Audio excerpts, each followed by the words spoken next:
합니다.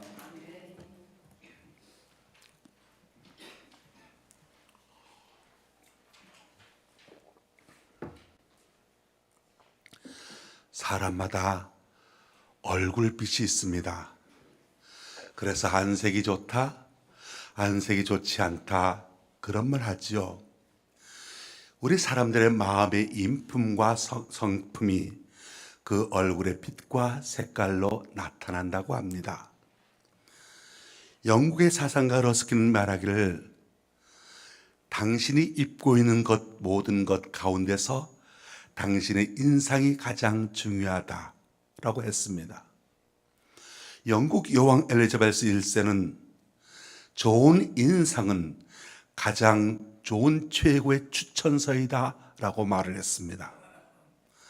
아브라함 링컨은 사람 나이 40세가 되면 자기 얼굴에 책임을 질 줄 알아야 한다라고 말한 적이 있습니다.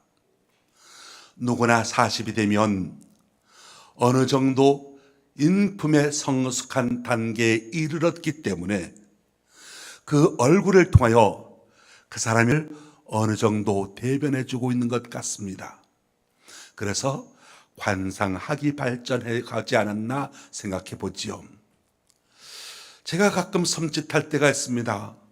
어떤 낯선 자리에 이렇게 가면 아직 제가 누군지 소개하지도 않았는데 딱 보면서 악수를 하면서 목사님 같아 보이시네요. 그럴 때가 종종 있습니다. 가슴이 철렁해집니다. 혹시 내 걸음이 반듯하지 못했지는 않았나? 내 말하는 것이 저속하지는 않았나? 혹시 내 생활 태도가 저 사람에게 실망을 끼치지는 않았나?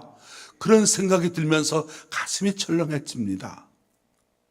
이제는 모르는 사람도 목사라고 하는 것을 알아볼 정도가 되니까 말과 행동을 조심해야 되겠다. 그런 생각을 많이 해보게 됩니다. 저뿐만 아닐 줄로 압니다. 선생님 오래 하신 분들 어딘지 모르게 그 얼굴에 풍기는 분위기가 선생님처럼 보이게 되어 있습니다. 경찰관처럼 보입니다.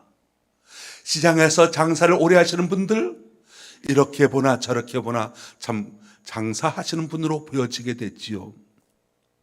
이렇게 우리가 사람을 만나면 서로의 얼굴에 대해서 이야기를 많이 합니다. 얼굴이 밝다, 우울하다, 침통하다, 얼굴이 좋다, 또는 얼굴이 안 좋다, 이런 말들을 많이 하는 것이지요.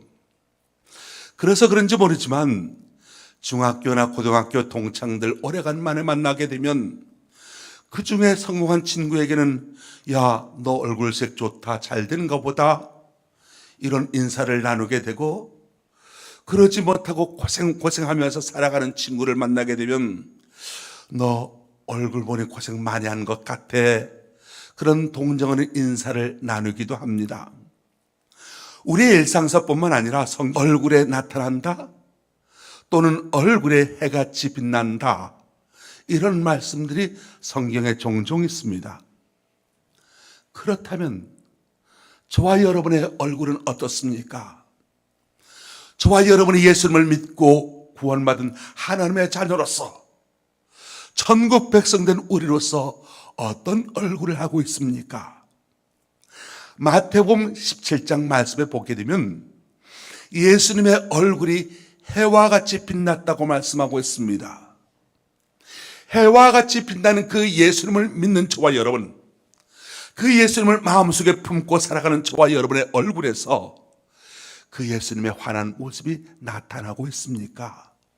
예수님의 선하시고 자비로우신 모습이 나타나고 있습니까? 얼마나 그 예수님의 빛난 모습을 우리의 얼굴을 통해서 나타나고 있느냐는 거죠. 이왕이면 밝고 아름답고 환한 모습이라면 얼마나 좋겠습니까?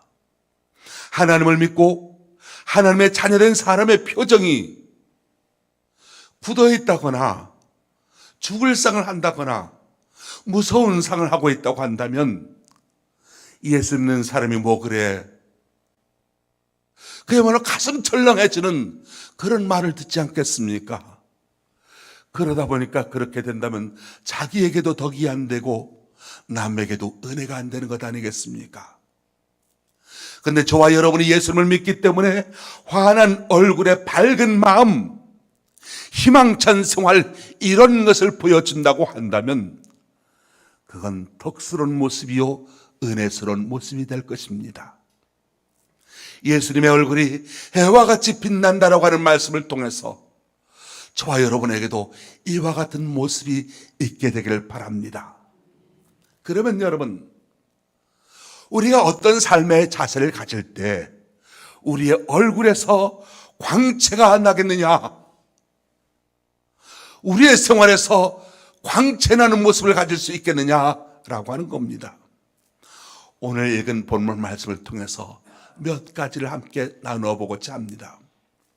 첫째, 여호와를 앙망할 때 광채가 납니다.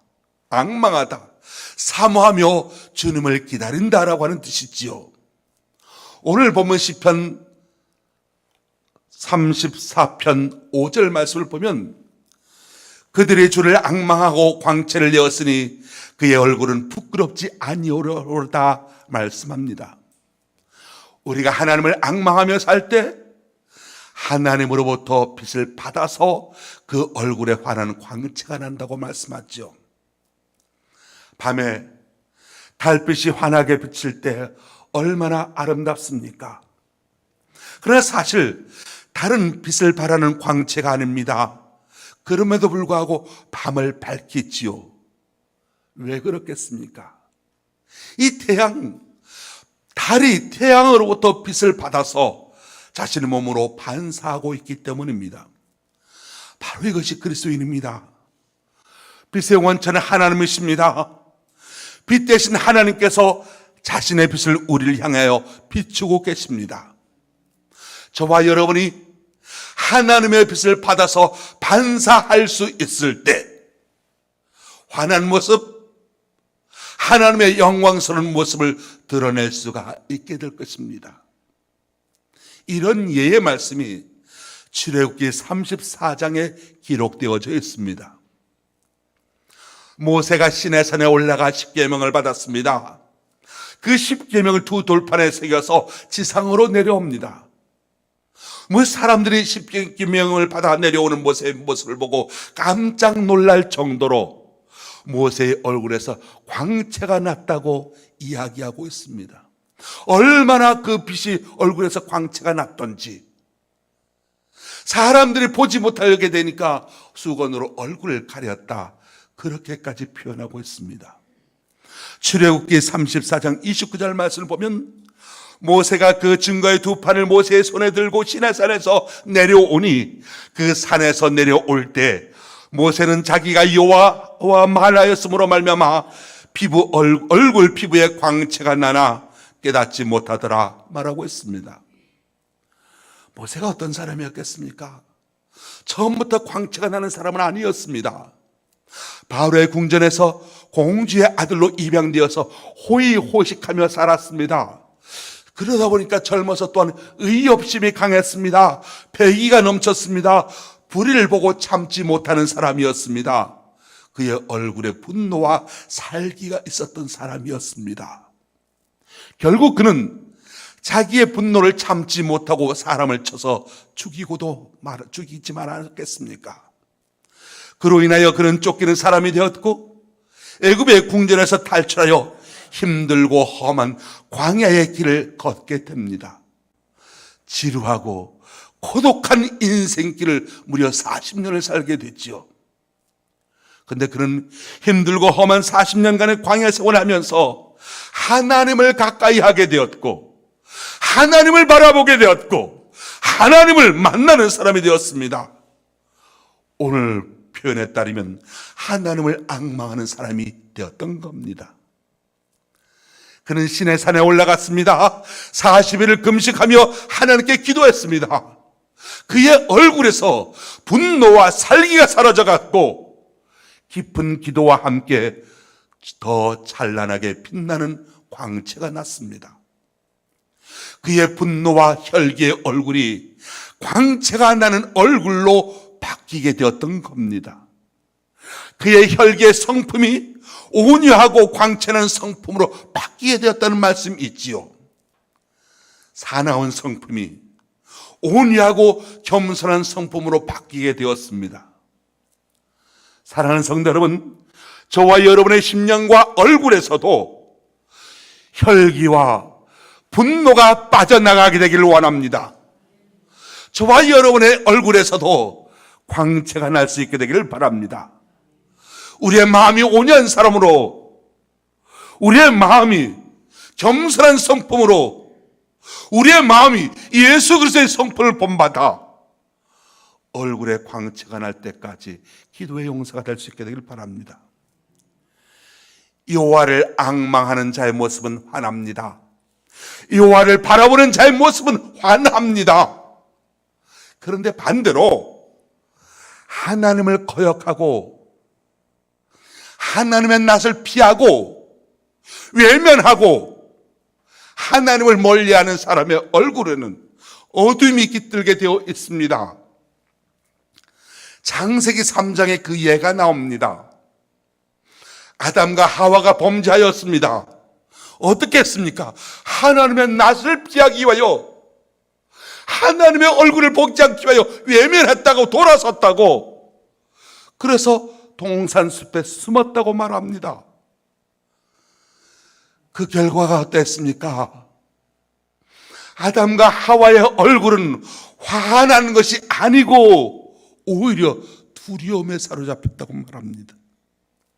두려워 떨고 있었습니다. 어둠의 그림자가 내려진 겁니다.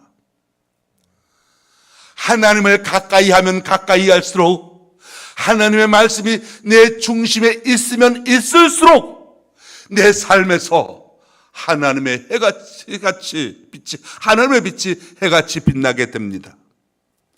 그러나 하나님을 멀리할수록, 하나님을 등질수록 나는 어둠 속에 잠기게 됩니다. 성도 여러분, 우리는 하나님을 피해 숨어서는 안 됩니다. 하나님을 외면해서는 안 됩니다.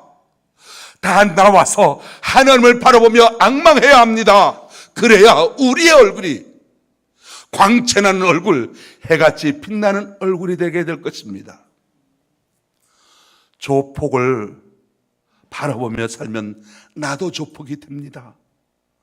범죄자를 바라보며 살면 나도 범죄자가 됩니다. 항상 어둡고 수심이 깊은 사람을 바라보고 살면 내 얼굴도 또한 그렇게 될 것입니다. 돈을 바라보며 살면 돈의 노예가 될 것이고, 권력을 바라보고 살면 권력의 노예가 될 것입니다. 그러나 저와 여러분이 하나님을 앙망하고 예수님을 앙망하고 살면 예수님의 모습을 담게 됩니다. 예수님의 온유하고 겸손한 모습으로 살게 됩니다. 예수님의 얼굴처럼 해같이 빛나는 삶을 살게 됩니다. 사랑하는 성도 여러분, 저와 여러분 모두가 다 주님을 앙모하면서 여러분의 얼굴이 해같이 빛나게 되시기를 예수님의 이름으로 축원합니다.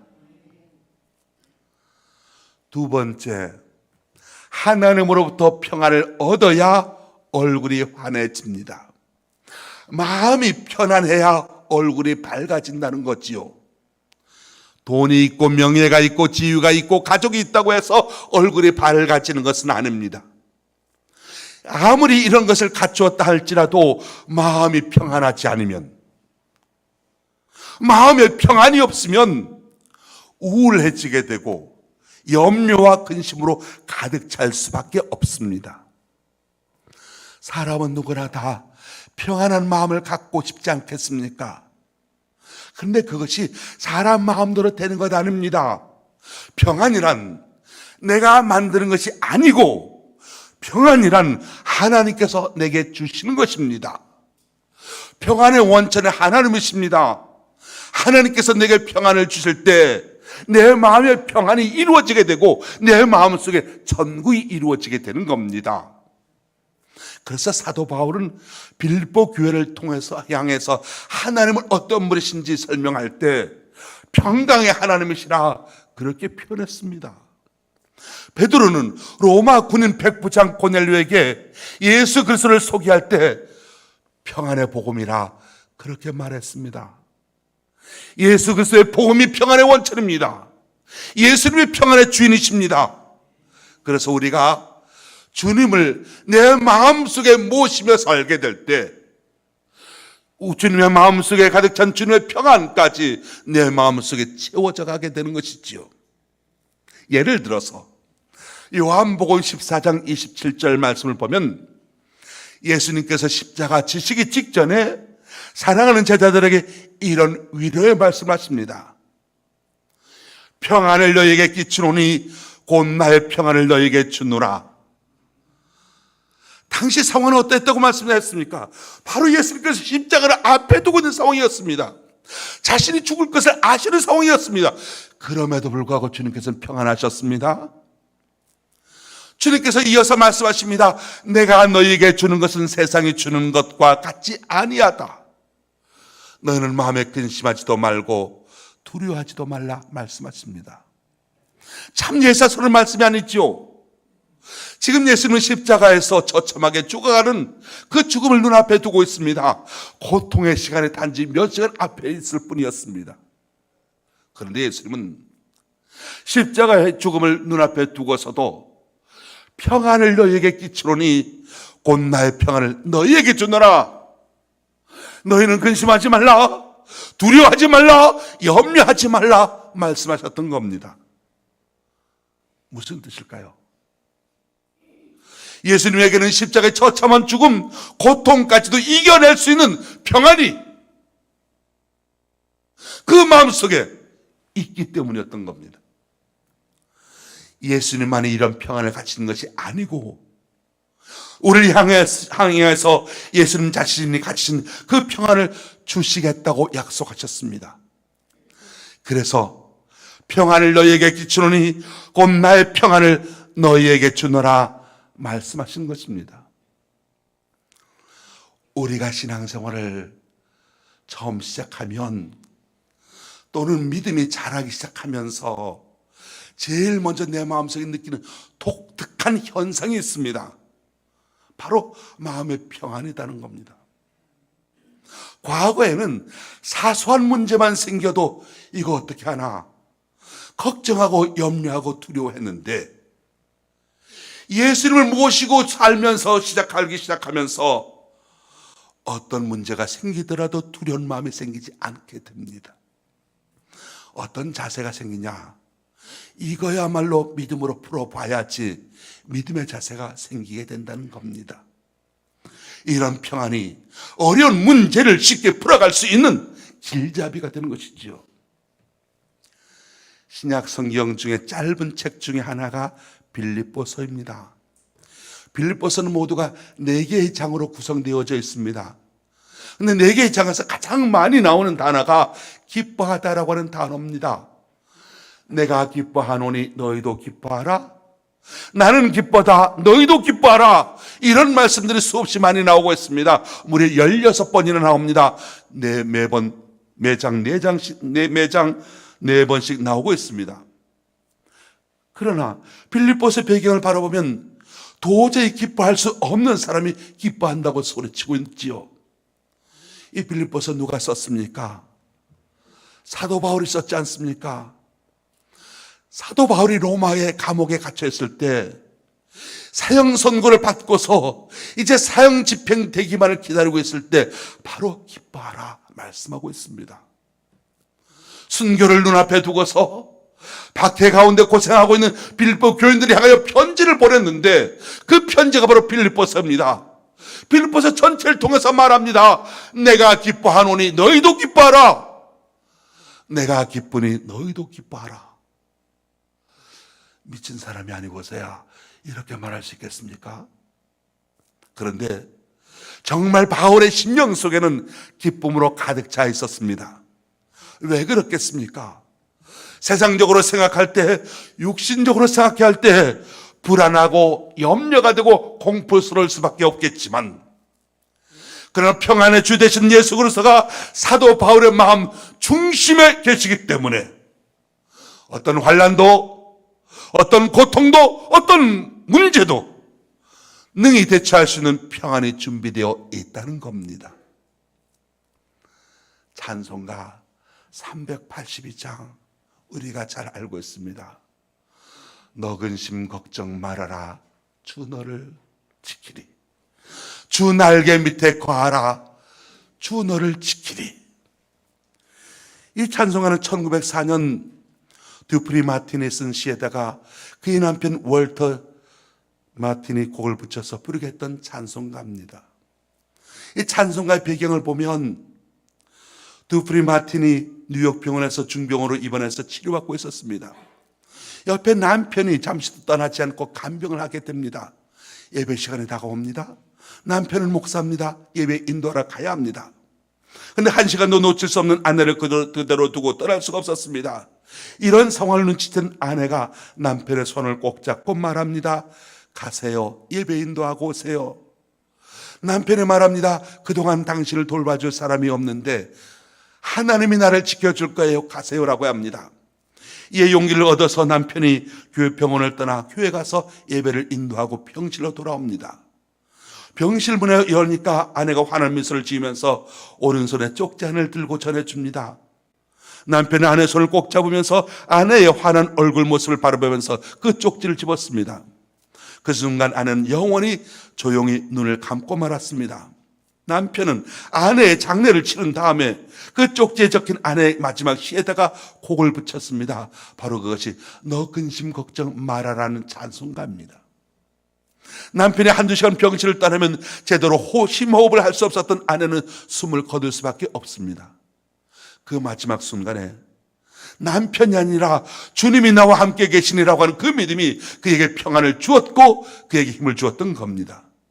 그에게 새로운 시에 대한 영감을 준 것이지요. 이것이 그리스도인입니다.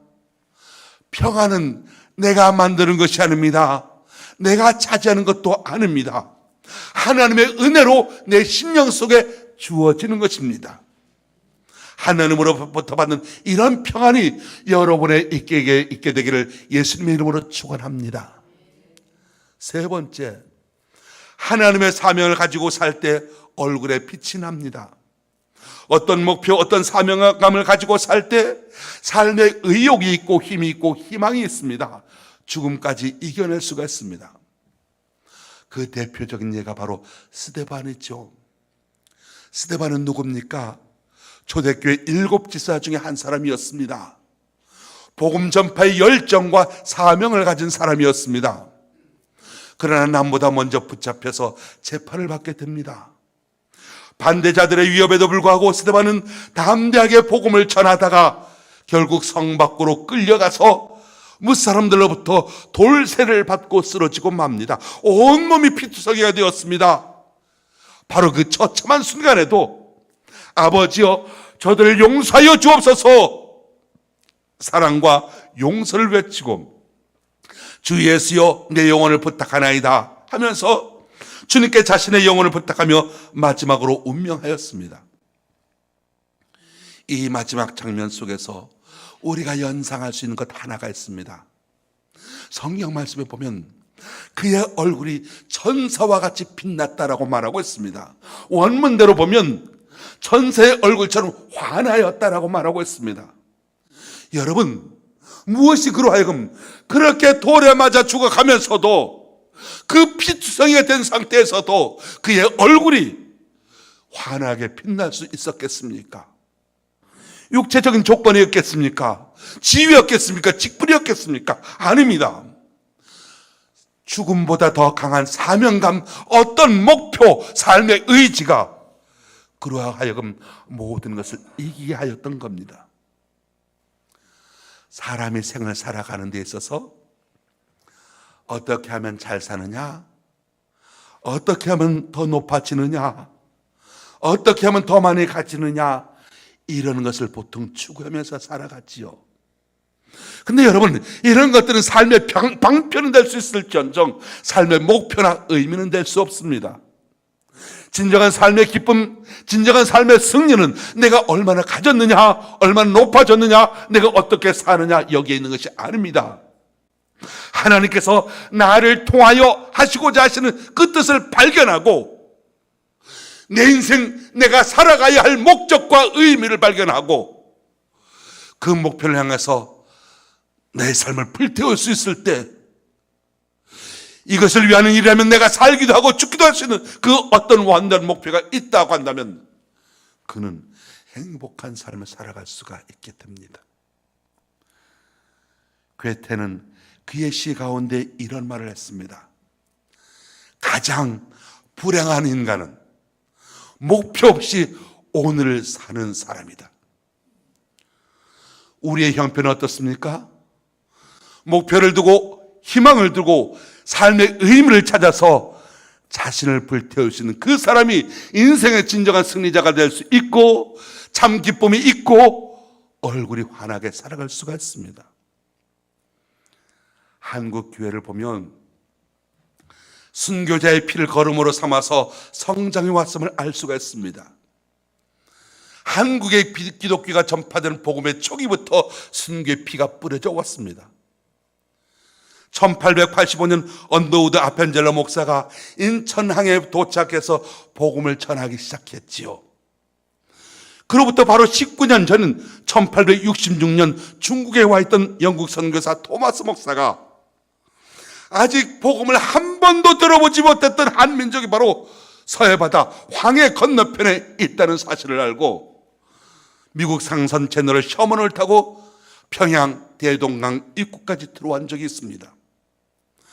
그러나 쇄국 정책이었던 조선군에 의하여 반격을 받게 됐죠. 배는 불태워집니다. 토마스 목사는 체포되어서 대동강 백사장으로 끌려갑니다. 형리가 칼을 뽑아들었습니다. 토마스 목사의 목을 칼로 내려치는 순간이었습니다. 그 순간 토마스 목사는 오른손에 들고 있었던 성경을 자신의 목을 치려는 그 형리에게 주면서 이 성경을 보고 예수님을 믿으십시오. 천국은 있습니다. 이 한마디 마치고 그는 그 대동강 백사장에서 형리의 칼에 의하여 순교를 당하고 말았습니다. 이 토마스 목사에 대한 젊어서 이야기를 읽어보니까 이분이 그의 가정이 영국에서 부유한 가정 출신이었습니다. 명문 가정에서 태어난 사람이었습니다. 무슨 말이냐면 얼마든지 잘 살 수 있었던 사람이었다는 거죠. 얼마든지 세상적인 명예를 가질 수 있는 사람이었었고 또 그만한 좋은 학벌이 있는 사람이었습니다. 그런데 이런 것들을 다 뒤로 하고 복음을 전하고 하나님의 뜻을 성취하는 것이 내 사명이다. 내가 인생을 살아갈 의미요 목적이다. 라고 했을 때 그가 대동강가 백사장 모래사장에서 목이 날려지고 순교의 피를 흘렸던 겁니다. 바로 이 순교의 핏자국, 이 순교의 소식이 선교제를 통해서 전 세계에 알려지게 됩니다. 토마스 목사에 대한 기록이 영국뿐만 아니라 미국에까지 전해지게 됩니다. 이 기록을 본 사람들 중에 토마스 목사가 피 흘린 그날에 가서 내가 가서 복음을 전해야 되겠다. 마음속에 소원한 젊은이들이 생겨났습니다. 바로 그분들이 언더우드 목사였습니다. 한국 최초의 선교사가 들어오게 된 것이죠. 순교자의 피가 헛되지 않았습니다. 한국교회는 구한 말에는 유림에 의해서, 일제시대에는 식민주의자들에 의해서, 해방 후에는 공산주의자들에 의해서 많은 박해를 받고 순교자들이 피를 흘려왔습니다. 이 순교자의 피가 한국교회 안에 지금 싹트고 자라서 한국교회를 이만큼 키우는 것입니다. 사랑하는 성도 여러분, 지금 우리의 모습은 어떻습니까? 정말 저와 여러분의 얼굴과 생활에서 예수 그리스도는 빛나는 모습 있어야 되지 않겠습니까? 그렇게 해야 주님의 참 제자가 될 수 있는 것 아니겠습니까? 그러기 위해서는 어떻게 해야 되겠습니까? 하나님을 바라보는 자, 하나님을 사모하는 자, 하나님을 앙모하는 자가 되어서 하나님께서 주신 평안을 얻고 살아야 합니다.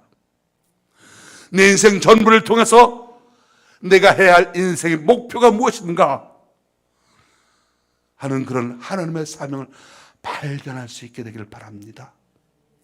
바로 그 사람의 얼굴에서 빛이 나고 환해지고 하나님을 영광되게 할 수가 있게 될 것입니다.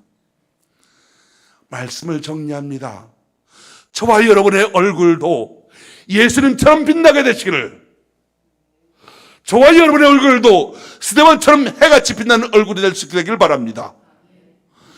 여호와를 앙망하며 살 때 여러분의 얼굴이 해같이 빛나게 될 것입니다. 주님께서 주시는 소망을, 평안을 소유하게 될 때 해같이 빛나게 될 것입니다. 사명을 발견하고 그 사명을 감당하기 위해서 헌신할 때 해같이 빛나게 됩니다. 저와 여러분 모두가 다 해같이 빛나는 얼굴로 살아가게 되시기를 예수님의 이름으로 축원합니다. 기도하겠습니다. 하나님 아버지, 주님께서 우리를 향하여 빛을 비추시지만 우리가 그 빛을 제대로 받아 반사하지 못했음을 용서하여 주옵소서. 아담과 하와처럼 때로는 하나님의 낯을 피하기 위하여 숨을 때가, 외면할 때가, 주님께서 손 내미실 때 뿌리칠 때가 많이 있었습니다. 우리의 어리석음을 용서하여 주옵소서.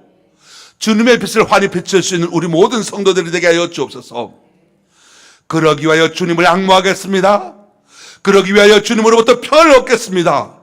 그러기 위하여 주님께서 우리에게 주신 그 사명을 안고 오늘 내일을 살아가겠습니다. 빛을 비추는 우리 자신이 되게 하여 주옵소서. 예수님의 이름으로 기도합니다. 아멘.